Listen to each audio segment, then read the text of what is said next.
Good morning.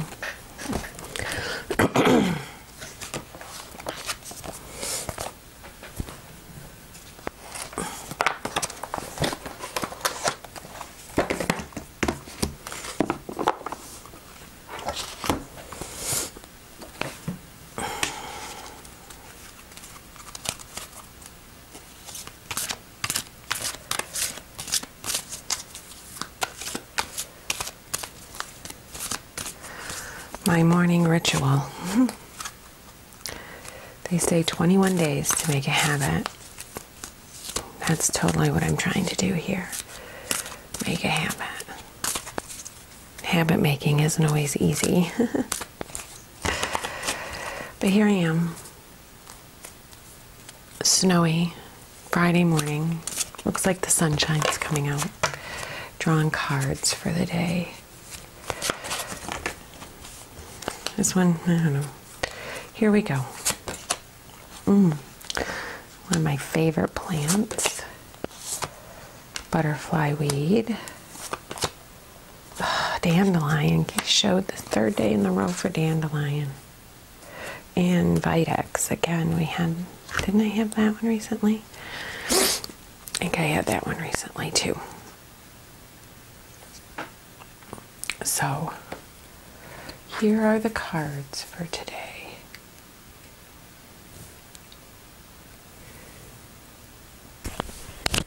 Alrighty.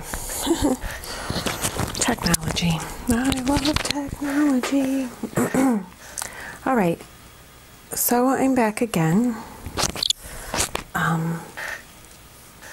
I just did want to share because I do go stop after I get my cards and I do go back to the books that come with them and pull out the information that stands out to me on this particular day.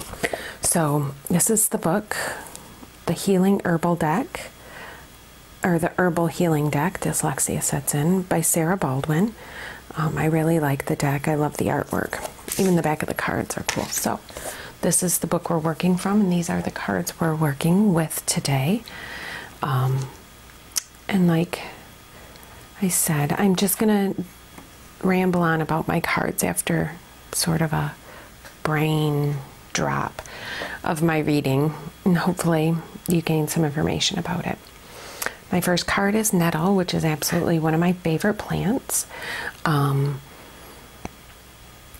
It is a card of receiving, and it just reminds us to be receptive, to keep your mind open, and to follow your intuition and the synchronicities that are showing up for you. And this will lead you to new forms of nourishment,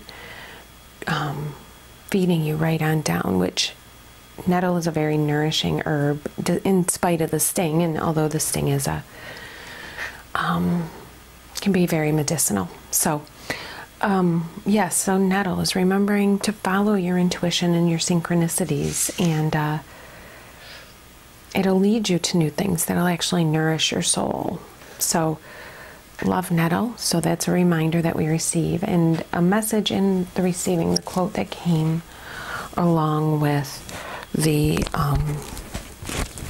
nettle card here was a quote by C.S. Lewis, and it said, "After all, you must have a capacity to receive, or even omnipotence can't give." So you have to be open to receiving in order for somebody to give to you. So always remember that, to be receiving, especially energy from your higher power, which the light above, the higher power, will come in, and it's a very protective sort of feeling for me. So that's nettle. The next one is butterfly weed, a very common plant in my area, and it's a plant of transformation and feeding from both the top and the bottom energies, grounding and your higher self all into this one thing. And it's a reminder to the cycle of the butterfly that just when the caterpillar thought the world was over, it became a butterfly. And that change, that huge intense transformation, can come with its own strong emotional charges. And it's in those moments of transformation that we need to be gentle with ourselves, and that we need to remember that transformation isn't easy, but the end product can be so glorious. It can be so beautiful. So, you can always wait. The butterfly doesn't emerge from its chrysalis until exactly the right moment, when it is ready and its transformation is complete. And then it has to get used to being this new butterfly thing. So it needs a lot of practice in that beginning, and we need to be very gentle and caring and loving for ourselves. We need to, remind ourselves that transformation isn't easy. And we need to be very supportive of that. So I need to remember to receive. I need to remember that transformation can be hard, and to be gentle with myself. And then the card of manifestation here, which I have gotten, I think this is the third day in the row it's shown up somewhere in my spread. And this really is a reminder of our self-worth, which, if you know me, is not, it's something I work on. Let's just say that.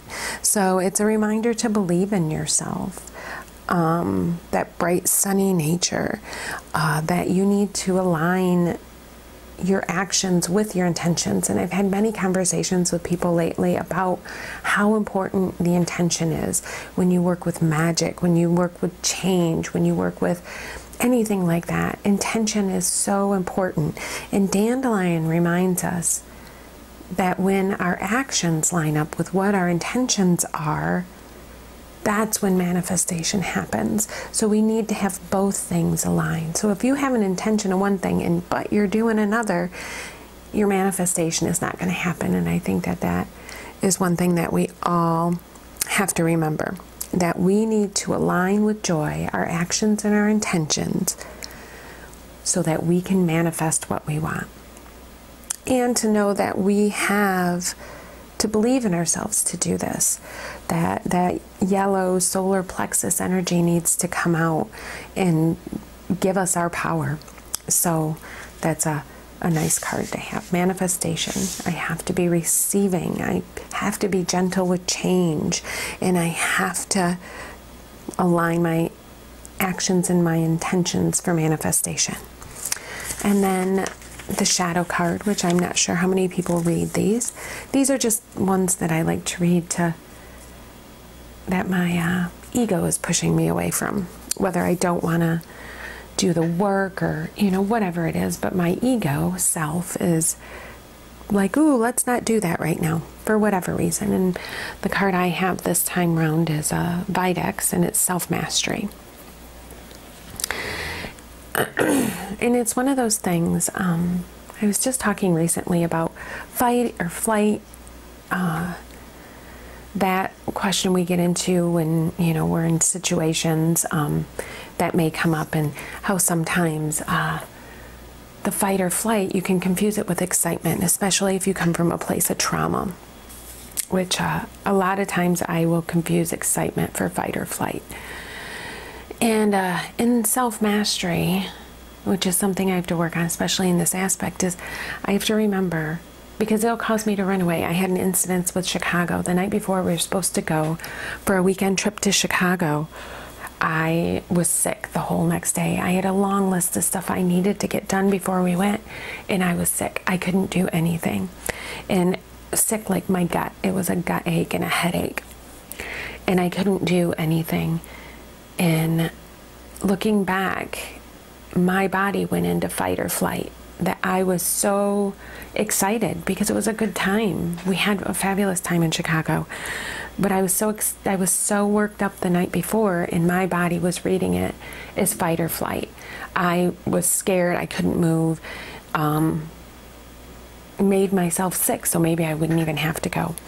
So it's something that I have to stay put with those feelings and really work them out, work through them to realize the difference, to really appreciate the passion that I have, because really fight or flight is a passionate energy, just not directed properly in the wrong situations. my excitement should have been the passion that I was feeling, the energy that I was feeling. And I need to learn to stay with it, to stay with a feeling all the way through, because I will run from them in a way. So this is more of staying with self, to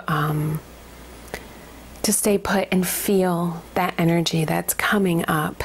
And through experiencing that energy, a transformation will come through in my energies, whether it's a nice, good energy boost and positive energies or whatnot. So it seems like I have a really good message, as I usually get, is that I need to be open to receiving, that I have to, be patient with transformation, and just to stay strong and be gentle with myself, and that my intentions and my actions need to be aligned to manifest. So, and that I do need to sit with myself and with my emotions in order to gain that self-mastery. And this is so hard. So that is November 8th, some things that I will keep in mind as I go through my day. To be open to receiving, be gentle with myself during transformation, intention and action align for manifestation, and to learn some self-mastery, especially when it comes to sitting with emotion. So there it is. I hope you enjoyed it, if people actually are watching these. Yeah, so I hope you have a great day.